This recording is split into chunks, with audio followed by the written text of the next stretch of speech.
Come on, hunt it up. To be a handler or dog trainer or just a partnership is like, I would say it's really 50-50, if not more on the handler. The dog's got it.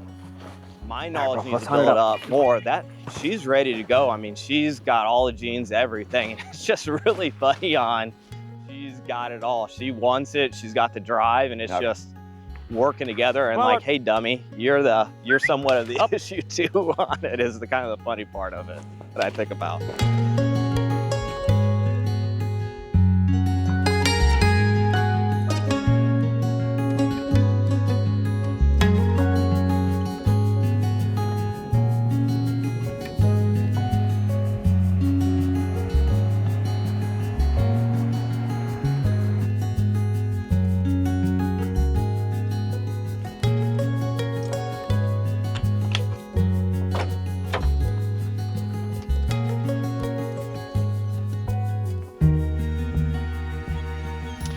So the location today that I picked is a spot due to the weather being warm, early season, really looking for some good cover, something to keep the dogs, the birds in cooler conditions. A little tough walking conditions, but overall the best we're gonna get in early season aspect of today's hunt.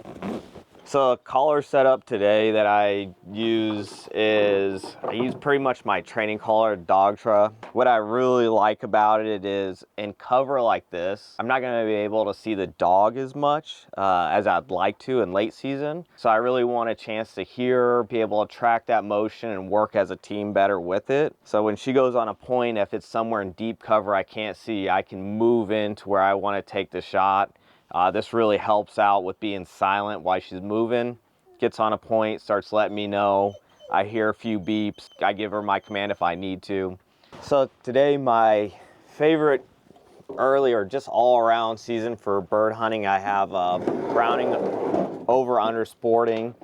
I use this gun for all my skeet, trap, do a lot of sporting clay shoots. And I really like, in times where I'm not sure how close or tight we're gonna get on birds, having two different chokes. So I'll use a improved cylinder for my second shot and just a cylinder for my first shot. So on these bottom barrel, first shot cylinder, second shot's gonna be my improved cylinder if I need to. But the over-under, I just feel like I get a little bit better chance of how I want to dictate the shot and not just have one choke. And I do enjoy reloading, so a lot of it is I'll use about a 7.5 shot, pretty close to what I use on sporting clays. The birds we're gonna be hunting today with woodcock and grouse, it doesn't take a ton to knock them down, so I don't need a mass amount of firepower. Because I do a lot of other birds hunting in western states too, I still shoot a 12 gauge. It's just what I got, what I enjoy to work with. Familiar gun, don't have to question it, a lot of time behind it, tons of flexibility. So I have a pretty good preset routine that I like to do when I'm getting out to the field, getting out here looking at what's going on. And what I do is I have it all set up to where I can easily get to it. I know I got all my stuff in my vest pack that I always have. I always carry my first aid pouch for myself, the dog, and some extra gloves, anything I might need to come up. And it's set up really just to grab, put together, get to my feet really quick on it. So the dog I have for all my hunting is Broker. She is Drahthaar, so we really enjoy her both as a family dog. We have my wife and a 2-year-old.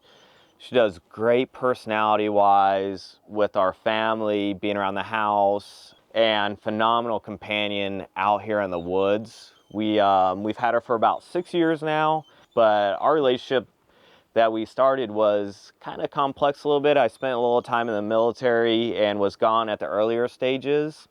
Thought I was gonna have a little bit of tough time hunting, building that relationship, but over just a course of some really good training, some great help on that aspect and learning myself more, she's turned into a great bird dog, very receptive. Likes to stay a little bit closer at times, especially in this thicker woods, but very good at searching, hunting it out, and getting on a bird. I do a lot of pheasant hunting too, from Kansas originally, so she'll go with me on that. Great on that aspect, so very versatile. She goes duck hunting with me as well, so once a bird's down, she is all about finding it and tracking it down and getting it back to us as quick as possible. Okay, so a lot of the skills that I wanted to have in a dog and develop in and I look for is I want a dog that can be very active, be motivated, and discover what that motivation is on my part with her. Broker starting out, we did a lot of quartering. She came out because I was late to the training game with her a little bit, about a year, I'd say a year behind. Really wanted to develop that, knock down a sensitivity and gun shyness. She had a little bit that early on with loud noises. Very easy, overcame that. Table work, I wanted her to be able to hold the object that we had, be very good listening to my commands, and be receptive to us as building a bond as a team. Early on, she really liked to push out very far and kind of do a little bit of self-hunting. So we wanted to bring that in a little bit, and that came to a lot of lead work and time in the field of just being together on that aspect. So she's really developed into being more receptive, looking at me, what am I doing while I'm watching her, and there's not as much control. So out of these stages, I would say of about 4 to 5 years of us working together, hunting together, has really created a tight bond. Some things that we're still working on is she sometimes wants to get a little chewy on the bird. So one of the things this year that we've been working on a lot more is the retrieve, being a little bit softer mouth, a little less, you know, what I would say birdie chomp aspects of that.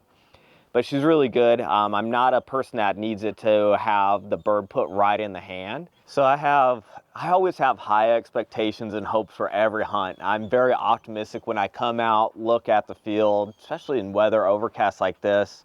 In my mind, the first 10 steps, Broker's gonna get on a point. We're gonna knock out our first bird. What we really like, and what I've noticed with Broker, is if we get the first shot off and the first bird pointed at fairly early on in the hunt, she really settles in and gets extremely focused. We have a very successful hunt going on.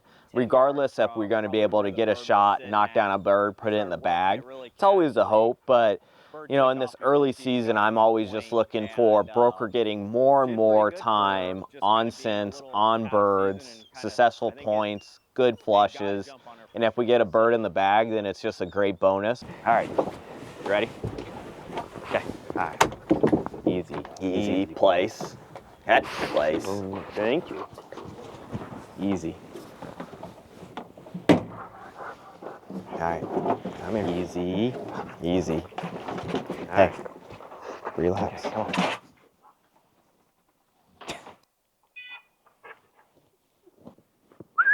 Up. Hunt it up. Where's the bird?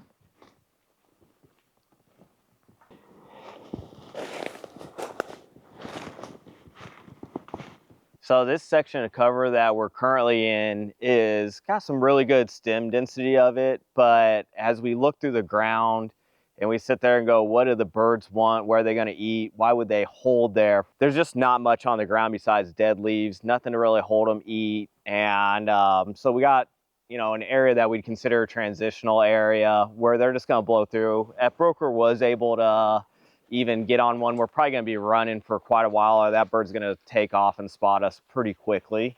So not the ideal hunting area that we want. Tree cover and everything here, you sit there and look and say, this is a great area, but honestly, there's just not enough to hold it to keep a bird wanting to go and feed here.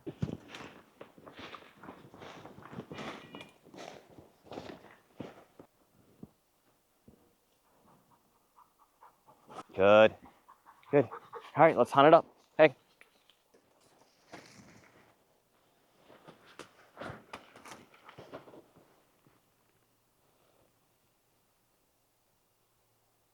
Come on, Broke. Up. Hey, come here, Broke. Broker. Hey, heel. So what we got here is Broker is starting to feel a good amount of early season heat. really trying to just take a break, cool down. It's a good indication that we're probably getting close to the end of our hunt. And if we go back into the brush, we'll really see her start taking her time, almost going for a walk instead of hunting. And you can definitely tell she's got some big breathing going on. Really still excited. You'd think like, oh, we're gonna take a quick break and then go back at it. She probably realistically for her has maybe 1 or 2 pushes back in, maybe give her a slight amount of water, just kind of cool her down a little bit more. The funny thing is she loves that they're standing in water. She's gonna just lay right in it and try dropping that body temperature way down. But with the brush and the heat already this morning at 9 o'clock, we're already getting a pretty good sweat and a pretty big heat on Broker. So, whoa, whoa. Good, bro, good. What just happened there? So we just had an encounter with a woodcock. Broker picked up the scent of it about 10 yards from probably where the bird was sitting at. Started working it really casually. Bird took off before she even got on a point, and she did pretty good for just kind of being a little out of season, and kind of, I think they got to jump on her for sure. So, but good interaction for Broker, especially early season for us, and just getting out. Come on, bro. Oh, now you're ready. So she dove in right over here as we were crossing and overshot it, is what I'm guessing. Or just that bird started moving over here to the path. And by the time we swung around, Broker was probably 20 yards, and now she's catching that that scent path of the bird where it took off. So really nice grouse. Just unfortunate with connecting, and yeah, you missed that one. Come on, up.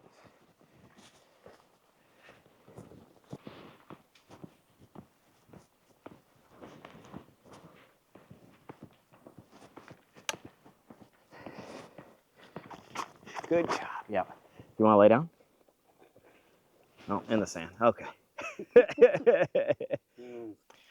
So Broker, there's a few things that I really took away from today with Broker's performance. One, it did seem like she was really starting to pick up some sense and getting the idea of where the birds are generally located. Listening to commands well, as getting back and being reactive to what we are wanting. She had a really good adjustment on a whoa command that was really nice, stood her ground at that time, and that was really good for us to be on that.